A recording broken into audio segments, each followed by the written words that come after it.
Hi everyone, beyond പ്ലേറ്റിലേക്ക് എല്ലാവർക്കും സ്വാഗതം.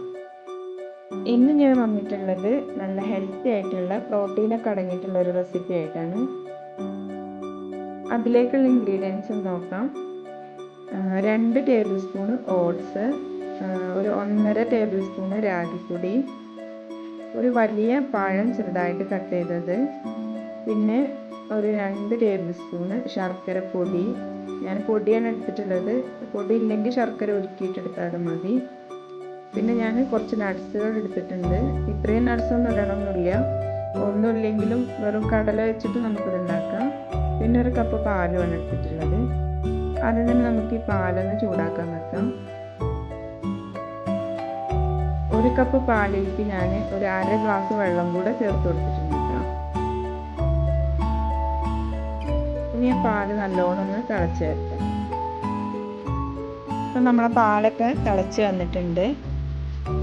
ഇത് ഞാൻ 1 കപ്പ് പാലും അതിലേക്കുള്ള ഇൻഗ്രീഡിയൻസ് ആണ് കാണിച്ചിട്ടുള്ളത്. കൂടുതൽ ക്വാണ്ടിറ്റി വേണമെങ്കിൽ ഇതിൻ്റെ അളവിലൊക്കെ വ്യത്യാസം വരുത്തിയാൽ മതി, കുറച്ച് കൂട്ടിയെടുത്താൽ മതി. അപ്പം നമ്മൾ നേരത്തെ എടുത്ത് വെച്ചിട്ടുള്ള 2 ടേബിൾ സ്പൂൺ ഓട്സ് ഈ പാലിലേക്ക് ചേർത്ത് കൊടുക്കാം.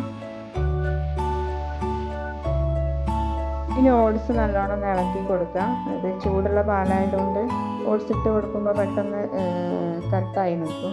അപ്പോൾ വേഗം ഇളക്കി കൊടുത്താൽ അത് ശരിയായിക്കോളും. നമ്മൾ ഓട്സ് വെന്ത് വരട്ടെ. ഓട്സിന് കൂടുതൽ വേവില്ലല്ലോ. ഓട്സും പാലും കൂടെ നല്ലോണം തിളച്ച് പൊങ്ങി വന്നിട്ട് പുറത്ത് പോകാനായി ഞാൻ ഫ്ലെയിം കുറച്ച് കൊടുത്തിട്ടുണ്ട്. ഇനി ഇതിലേക്ക് നേരത്തെ വെച്ചിട്ടുള്ള ശർക്കരൻ്റെ പൊടി ഇട്ട് കൊടുക്കാം. ഇത് എൻ്റെ കയ്യിൽ ശർക്കരൻ്റെ പൊടി ഉണ്ടായതുകൊണ്ടാണ് ഞാൻ അതെടുത്തത്. നിങ്ങളുടെ കയ്യിൽ ശർക്കരൻ്റെ പൊടി ഇല്ലെങ്കിൽ ശർക്കര ഉരുക്കിയിട്ട് അരിച്ച് വെച്ച് കൊടുത്താലും മതി. ഇത് നല്ല ഫ്രഷാണ്, ഇതിലൊന്നും കച്ചറൊന്നുമില്ല. ഞാനെപ്പോഴും ഇതാണ് വാങ്ങിക്കുന്നത്. ഈ ശർക്കര ഒക്കെ നല്ലൊന്ന് മെൽറ്റാക്കാം.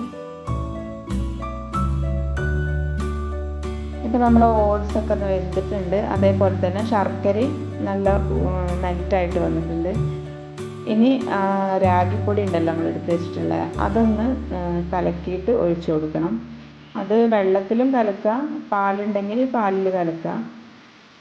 രണ്ടായാലും കുഴപ്പമില്ല, പാലിലാകുമ്പോൾ കുറച്ചും കൂടെ ടേസ്റ്റ് കൂടും. അപ്പോൾ ഇതേപോലെ ആവശ്യത്തിന് വെള്ളം ഒഴിച്ചിട്ടൊന്ന് കലക്കി കൊടുക്കുക. എന്നിട്ട് നമ്മൾ ഇതിലേക്ക് ഒഴിച്ചു കൊടുക്കുക. അത് ഒഴിച്ചു കൊടുക്കുമ്പോൾ തന്നെ മറ്റേ കൈ കൊണ്ട് ഇളക്കി കൊടുക്കണം, ഇല്ലെങ്കിൽ അത് പെട്ടെന്ന് കട്ടിയായിട്ട് നിൽക്കും. ഇപ്പോൾ കണ്ടില്ലേ, രാഗിപ്പൊടി ഒഴിച്ച പാടന്നെ അത് പെട്ടെന്ന് കുറുകി വന്നിട്ടുണ്ട്. കാരണം ചൂടുള്ള ഓട്സിലേക്കല്ല നമ്മളത് ഒഴിച്ചു കൊടുക്കുന്നത്. പിന്നെ ഇതിങ്ങനെ കട്ടിയായിട്ട് കഴിക്കാൻ ഇഷ്ടമില്ലാത്തവർക്ക് ലൂസാക്കിയിട്ടും കഴിക്കട്ടോ. ഇങ്ങനെ കട്ടിയാക്കിയിട്ട് ആകുമ്പോൾ നമുക്ക് ഡിന്നറായിട്ടോ അല്ലെങ്കിൽ വൈകുന്നേരം കുട്ടികൾക്കൊക്കെ ഇതൊക്കെ കഴിക്കാൻ ഇഷ്ടമില്ലാത്ത കുട്ടികൾക്കൊക്കെ ഇങ്ങനെ ഉണ്ടാക്കി കൊടുക്കുക. അല്ലെങ്കിൽ ബ്രേക്ക്ഫാസ്റ്റ് ആയിട്ടും വെയിറ്റ് ലോസ് ചെയ്യുന്നവർക്കൊക്കെ നല്ലതാണ്. അതിലേക്ക് ഒരു നുള്ളു ഉപ്പ് കൂടി ഇട്ട് കൊടുത്തിട്ടുണ്ട്. രാഗിയൊക്കെ ഒഴിച്ച് കൊടുത്തിട്ട് നല്ല തിളച്ച് വന്നിട്ടുണ്ട്. നമുക്ക് നേരത്തെ എടുത്ത് വെച്ചിട്ടുള്ള നട്ട്സുകളും പഴമൊക്കെ ഒന്ന് ഇട്ട് കൊടുക്കണം. അപ്പോൾ ഞാൻ പഴം ചേർത്ത് കൊടുക്കുന്നുണ്ട്. ഇത് വലിയ പഴമാണ് ഞാൻ എടുത്തിട്ടുള്ളത്. ഇതില്ലെങ്കിൽ നമ്മൾ റോബസ്റ്റോ അങ്ങനെ എന്തെങ്കിലുമൊക്കെ ഇട്ട് കൊടുക്കാം. പിന്നെ ഒരു കാര്യം, പഴം ഇട്ട് കൊടുക്കുമ്പോൾ ഗ്യാസ് ഓഫ് ആക്കിയിട്ടില്ല ഞാൻ. കാരണം പഴം വല്ലാണ്ട് അങ്ങോട്ട് പഴുത്ത പഴം ഇല്ലാത്തതുകൊണ്ട് ഒരു കുറച്ച് നേരം ഫ്ലെയിം ഒന്ന് ഓണാക്കി തന്നെ വെച്ചിട്ടുള്ളത്. അപ്പോൾ പഴം ഇട്ട് കൊടുത്തിട്ട് നല്ലോണം ഇളക്കി കൊടുത്തിട്ടുണ്ട്. ഇനി ഇത്രയും മതി. ഇനി നമുക്ക് തീ ഓഫ് ചെയ്യാം. കാരണം ഒരുപാട് കത്തി കഴിഞ്ഞാൽ ഈ പഴം നല്ല വെന്തടയും. ഇപ്പോൾ നല്ല കുറുകി വന്നിട്ടുണ്ട് കേട്ടോ. ഇതിനെ കോരി കഴിക്കുന്ന രീതിയിലാണ് ഞാൻ ഉണ്ടാക്കിയിട്ടുള്ളത്. ഇത് ഫ്ലെയിം ഓഫ് ആക്കിയിട്ടും അതിങ്ങനെ ബബിൾ വന്നുകൊണ്ടിരിക്കുന്നുണ്ട്.